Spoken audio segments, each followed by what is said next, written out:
CBSE private candidate होने के बाद से हम दुनिया से थोड़ा कट ही जाते हैं। जैसे स्कूल में होते तो हमारे तरफ हमारे कोई एग्जाम से रिलेटेड अपडेट्स आते रहते हैं स्कूल की तरफ से, दोस्तों से बातचीत में पता चलता रहता है। लेकिन जब सीबीएसई प्राइवेट होते हैं तो बहुत दूर दूर कोई जानने वाला होता है जो वो भी सीबीएसई प्राइवेट का एग्जाम दे रहा हो, इम्प्रूवमेंट में या कंपार्टमेंट या फेलियर का। तो ये जानना ज़रूरी है कि हमारे एग्ज़ाम्स के लिए कितना डेट्स बचा है, कैसे एग्ज़ाम्स के लिए प्लान करना है, कैसे प्रिपेयर करना है और एडमिट कार्ड कब आ रहा है। तो ये चैनल को सब्सक्राइब करके रखना आपके लिए बहुत ज़रूरी है, क्योंकि इस चीज़ में हम आपको कनेक्ट करके रखते हैं। और जो भी स्टूडेंट्स आप लोग अपीयर हो रहे हैं, वो कमेंट सेक्शन में बताइएगा कि आप किस कैटेगरी में अप्लाई कर किए हुए हैं एंड कब-कब आपका एग्ज़ाम्स है। बेसिकली आज जो अभी हम लोग इस समय पे आपको एक रिमाइंडर डेट शीट्स के बारे में डिस्कस करने वाले हैं कि आपका कौन से एग्ज़ाम्स किस दिन होने वाला है।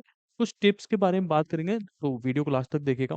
ऑब्वियसली अभी एडमिट कार्ड आउट नहीं हुआ है, जैसे ही आएगा तो हम बता देंगे। बट ये ज़रूरी है आप लोग के लिए कि हमें जो है ये पता रहे कि एग्ज़ाम्स के लिए कितने दिन बचा हुआ है। क्योंकि you are at the last moment और आपको पता भी नहीं होगा कि भाई एग्ज़ाम्स के लिए बस कुछ दिन बचा हुआ है। फ़रवरी 1 से अगर काउंट करें अब 2-3 दिन के बाद से, तो आपके पास बस लगभग 15-20 दिन बचे हुए हैं। तो सबसे पहले पीसीएम ग्रुप के लिए बात करेंगे। जो स्टूडेंट्स पीसीएम में हैं उनके लिए जो है पहला एग्जाम्स फिजिकल एजुकेशन का होगा। ऑब्वियसली मैं मेजर वाला देख के जा रहा हूँ, जो आपकी कैटेगरीज होगा 5 सब्जेक्ट का, पीसीएम, फिजिकल एजुकेशन और इंग्लिश का होगा। तो पीसीएम में सबसे पहले फिजिकल एजुकेशन आएगा। स्ट्रेटेजी आपको बनानी है। 17 दिन बचे हुए हैं 1 फरवरी के बाद से, ठीक है। उसके बाद से आपका डायरेक्ट फिजिक्स का एग्जाम होगा 20th ऑफ फरवरी को, और इसके लिए 19 दिन टोटल बचे हुए हैं। और खास बात यह है कि इन दोनों के बीच में, फिजिकल एजुकेशन और फिजिक्स के बीच में केवल 1 दिन का गैप है। तो इसके हिसाब से प्रिपेयर करना है, ऐसा नहीं कि फिजिक्स को लास्ट दिन में जाके छोड़ना है। और बहुत ही अच्छा गैप यहाँ पे मिल जाएगा, लेकिन बाकी जगह पे नहीं है, तो उसके हिसाब से अच्छे से प्लानिंग करके चलनी पड़ेगी आपको। केमिस्ट्री के लिए देख लो आप, 26 फरवरी को है, 5 दिन का गैप। सिमिलर वे में मैथमेटिक्स 9 ऑफ मार्च को जाएगा, 10 दिन का ऑलमोस्ट गैप है, ठीक है। एंड इंग्लिश जो है आपका 12 ऑफ मार्च को होगा, जिसमें लगभग 2 दिन का गैप है। बट अभी से जब तक आप अच्छे से प्लान नहीं करोगे इसके लिए, तब तक होगा नहीं ठीक से। कंपार्टमेंट एग्जाम से तो केवल एक ही सब्जेक्ट होगा, जिस भी दिन है अच्छे से प्रिपेयर कर जाओ। 2-3 सब्जेक्ट में अप्लाई किया हो तो 2-3 सब्जेक्ट अपने हिसाब से सेलेक्ट कर लेना। एडमिट कार्ड के ऊपर सारा डिटेल्स रहेगा, कौन से एग्जाम किस दिन हो रहे हैं, कौन से एग्जाम सेंटर रहेगा, तो उसके लिए बिल्कुल परेशान नहीं होना है। सिमिलर वे में अगर आप पीसीबी ग्रुप से हैं तो ऑब्वियसली केवल बायो के लिए अंतर है, बाकी सब तो सेम ही रहेगा।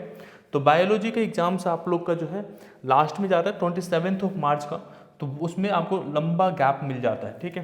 तो बहुत ही आराम से आप प्रिपेयर कर सकते हैं, इसमें ज़्यादा इशू नहीं आएगा। जो स्टूडेंट्स कॉमर्स ग्रुप के हैं, तो कॉमर्स ग्रुप के लिए ध्यान दीजिए, आपका जो फिजिकल एजुकेशन तो ऑब्वियसली सबका सेम ही डेट में है, 18 ऑफ फरवरी को, ऑलमोस्ट 17 डेज है 1 फरवरी के बाद से।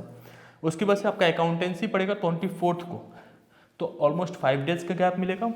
उसके बाद से इंग्लिश का मिलेगा आपको 12 मार्च को, जिसमें 15 दिन का गैप।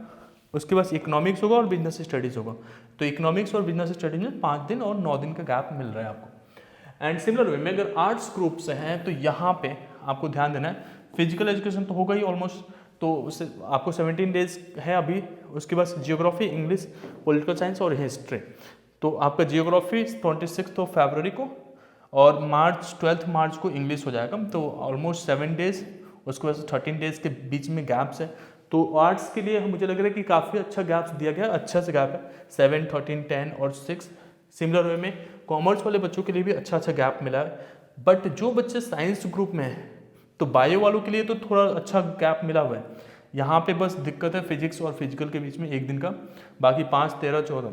बट पीसीएम वालों के लिए गैप थोड़ा सा गलत तरीके से बना हुआ है। यहाँ पे केवल 1 दिन का गैप और यहाँ पे 2 दिन का गैप, जिसमें मुझे लगता है कि 3-4 दिन का गैप बनाना चाहिए था, कुछ इस तरीके से टाइम टेबल सेट होना चाहिए। और ज़्यादातर स्टूडेंट्स पीसीएम ग्रुप में ही होते हैं, तो इस पर इनको फोकस रहना चाहिए था।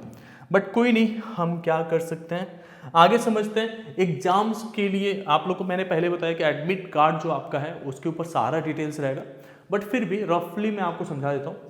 एडमिट कार्ड पे जो भी डिटेल्स रहेगा बहुत ही अच्छे से पढ़ के जाना। एग्जाम हॉल के दिन 10:30 बजे से जैसे नॉर्मल रेगुलर स्टूडेंट का एग्जाम होगा वैसे ही होगा।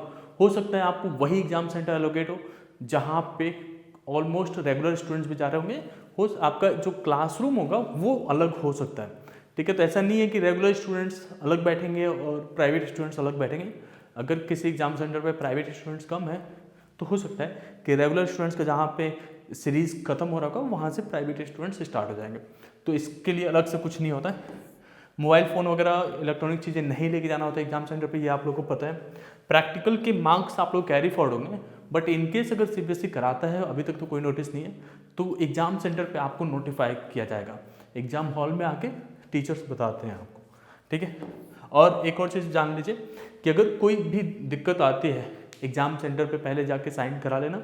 एग्जाम सेंटर पे करा लीजिए, बहुत बेहतर रहता है। और काफ़ी स्टूडेंट पूछ रहे थे सेंटर सुपरिटेंडेंट कौन होते हैं, तो वहाँ पे मोस्टली प्रिंसिपल होते हैं। अदरवाइज जो एग्जाम सेंटर मतलब वहाँ के एग्जाम्स इस बार का बोर्ड करा रहा है, तो किसी को असाइन किया जाता है कि वहाँ की रिस्पॉन्सिबिलिटी किसके ऊपर होगा, तो कोई एक हेड टीचर हो सकता है उस स्कूल का, वो लोग साइन करते हैं, ठीक है।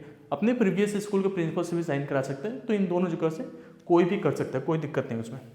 बाकी आपके एडमिट कार्ड से रिलेटेड, आपके स्टडी मटेरियल्स और कोई भी क्विक जो अपडेट्स रहता है सीबीएसई से रिलेटेड, वो हम लोग टेलीग्राम चैनल पर शेयर कर रहे हैं, तो मेक श्योर आपने वो ज्वाइन कर रखा है, उसे फॉलो करने का लिंक डिस्क्रिप्शन में हमने सबसे ऊपर ही रखा है, तो वो आपके लिए ज़्यादा बेनिफिट होगा। एग्जाम्स कंप्लीट होने के बाद से आप अनफॉलो करते हैं, कोई दिक्कत नहीं है, बट कोई दिक्कत बीच में नहीं आना चाहिए।